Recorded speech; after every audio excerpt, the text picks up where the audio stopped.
నన్ను బ్లేమ్ చేస్తూ తిరుగుతున్నారా అంటారు. వీని ముఖం సార్ వీనికి యాక్టింగ్ రాదు, పాడరాదు, ఎయిడ్స్ పేషెంట్ లాగా మాట్లాడతాడు, ఈయన్ని పెట్టి అంట 2 కోట్లు అడ్వాన్స్ ఇచ్చిర్రంట. వాళ్ళకి బేసిక్ సినిమా మీద నాలెడ్జ్ లేదు. ఒక స్టోరీ ఈడే డైరెక్టరు, ఈడే మ్యూజిషియను, ఈడే హీరోయిన్ కూడా ఈయనే చేయమనండి. అదేదో భాస్కర్ అవార్డు లాగా హర్ష కసాయి అవార్డ్స్ అని వీడికే ఇప్పిద్దాము. అంటే 2 కోట్లు ఇవ్వడం అవాస్తవం అంటారా, వాస్తవం అంటారా? నాకు తెలీదు. మీ వర్షన్లో నేనైతే 2 రూపాయలు ఇయ్యా విన్ యాక్టింగ్కి. నేనైతే 2 రూపాయలు ఇయ్యా. ఎయిడ్స్ పేషెంట్ లాగా కింద వండుకుంటాడు, లేస్తాడు.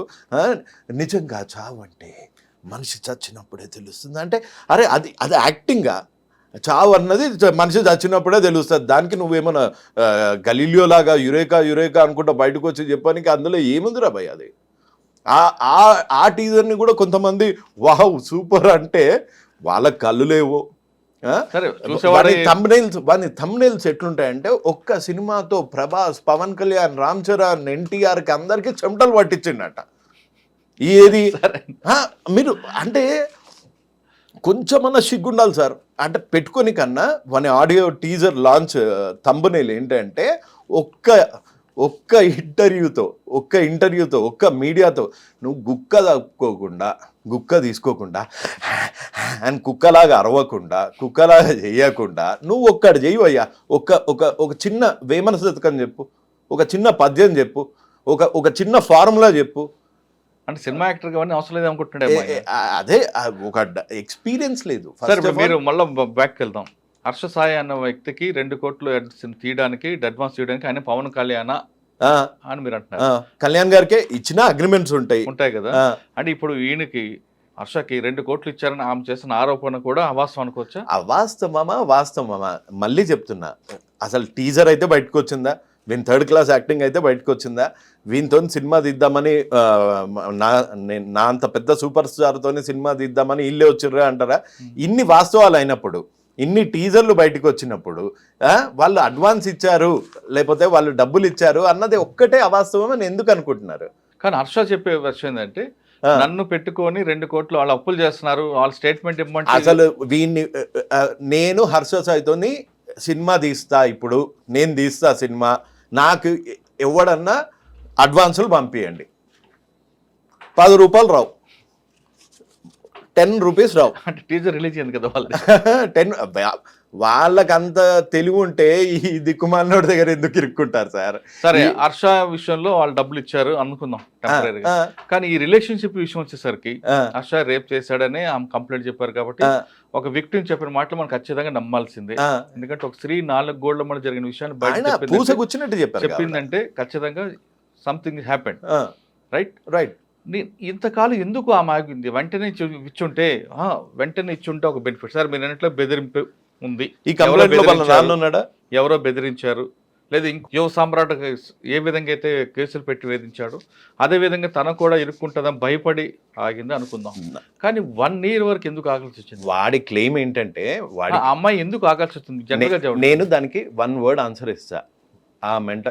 హర్ష సాయి అనే రేపిస్ట్ అనుకుంటాడు, నా వెనకాల అమ్మాయి ఉంది అనుకున్నాడు ఇన్ని రోజులు. అంటే ఎలా? ఏ విధంగా? అదే నన్ను ఆడిస్తోంది అని.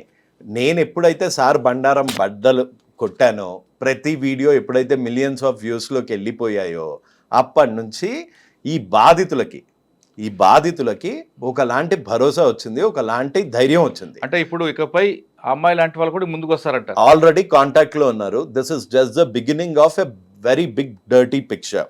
మనం ఒక టైల్ ని చూస్తున్నాము. ఇది బెట్టింగ్ యాప్స్ తోని స్టార్ట్ అయినా, ఇది ఎంత పెద్దగా వెళ్తుంది అన్నది నాకు కూడా బై గాడ్స్ గ్రేస్ నాకు కూడా కొన్ని ఆధారాలు వచ్చాయి. నన్ను కొంతమంది వేరే విక్టిమ్స్ కూడా కాంటాక్ట్ చేశారు.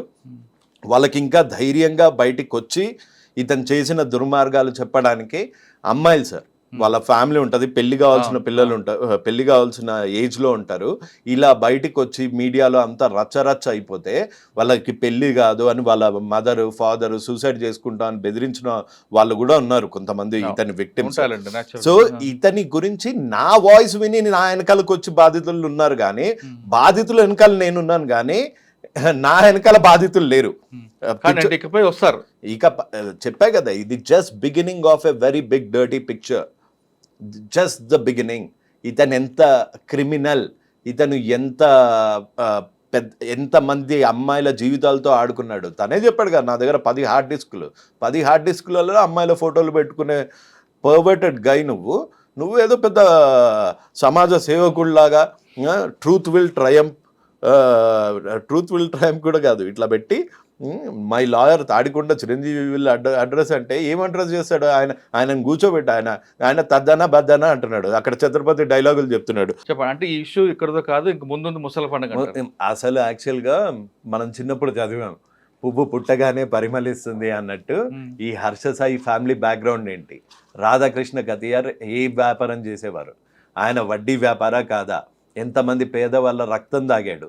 ఇతను గీతం కాలేజ్లో ఇతను చేసిన చేష్టలేంటి? అసలు నేను ప్రతి ఒక్క పేరెంట్కి, ఈ హర్ష సాయి అనే వాడిని ఫాలో అయ్యే ప్రతి ఒక్క పేరెంట్కి, ప్రతి ఒక్క మనిషికి చేతులు జోడించి చెప్తున్నా, మీ పిల్లలు గనక ఇట్లాంటి వాడిని గనక ఫాలో అయితే వాళ్ళు కూడా అలానే తయారవుతారు. చదువు సంధ్యలు వదిలేసి ఈ ఫేక్ వీడియోలు చేసుకుంటూ ఈ ఫేక్ ఫాలోవర్స్ గురించి ఒక ఫేక్ వరల్డ్లో బతుకుతారు. మేము హర్ష సాయిలాగా అయిపోవచ్చు, మేము హర్ష సాయిలాగా మిలీనియర్స్ అయిపోవచ్చు, ఈ సేవ చేస్తున్న డ్రామా చేస్తే అని అలా తయారవుతారు. దయచేసి మీరు ఎంక్వైరీ చేయండి. గీతం కాలేజ్లో ఈ హర్ష సాయి ఏంటి? అతని ఊర్లో కాసింకోటనో ఎక్కడో, కాసింకోటలోనో ఎక్కడో అతను చేసిన చేష్టలు ఏంటి? అతని బ్యాక్గ్రౌండ్ ఏంటి? వాళ్ళ నాన్న బ్యాక్గ్రౌండ్ ఏంటి? ఇతని బ్యాక్గ్రౌండ్ ఏంటి? ఇతను చేసిన చిల్లర పనులు ఏంటి? ఇతని చిల్లర వీడియోలు ఏంటి? ఇవన్నీ మీరు ఎంక్వైరీ చేసి అప్పుడు మీ పిల్లల్ని అలో చేయండి. లేకపోతే మీ పిల్లలు కూడా హర్ష సాయి లాగా తయారవుతారు. కరెక్టే అండి, మీరు చెప్పింది మంచి మెసేజ్. కానీ ఎవరు అభిమానిస్తే ఆ హీరో గురించి మీకెందుకు? ఇప్పుడు పవన్ కళ్యాణ్ గారు ఉన్నారు, చిరంజీవి గారు ఉన్నారు, జూనియర్ ఎన్టీఆర్ ఉన్నారు, ప్రభాస్ ఉన్నారు.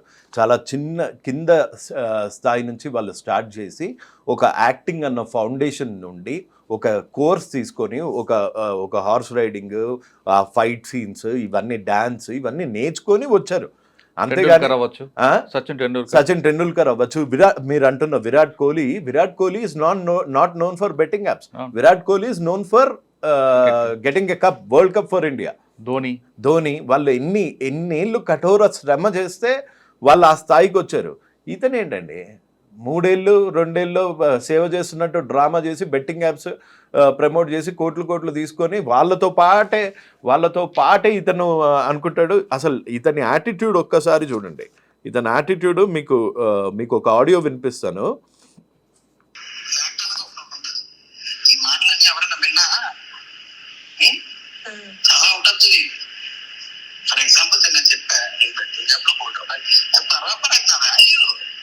సరే, తవ్వకుండా పోతే చాలా విషయాలు బయటకు వస్తాయి. ఈ కేసులో అమ్మాయి హర్ష ఫాదర్ కూడా ఎందుకు ఇన్వాల్వ్ చేశారనుకోవచ్చు? అంటే మీరు అడిగిన ప్రశ్నకి మీ దగ్గర సమాధానం ఉంది. అప్పుడు అయిన అమ్మాయి ఇప్పుడు ఎందుకు వచ్చింది అంటే, నాకు ఇది just subject to correction and ఇది నా ఒపీనియన్. ఇన్ని రోజులు ఆ అమ్మాయిని మోసం చేస్తూ ఉండొచ్చు కదా. సరే అమ్మ పెళ్లి చేస్తా అని భరోసా ఇచ్చి ఉండొచ్చు కదా. అంటే పెళ్లికి ముహూర్తాలు లేవు, జాతకాలు సెట్ కాలే, ఇంకా మనం అలాంటి ప్రపంచంలోనే బతుకుతున్నాం కదా.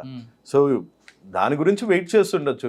ఇంకా ఎప్పటికీ ఈసారి గ్రీన్ సిగ్నల్ ఇవ్వకపోయేసరికి ఇప్పుడు బయటకు వచ్చి ఉంటుంది.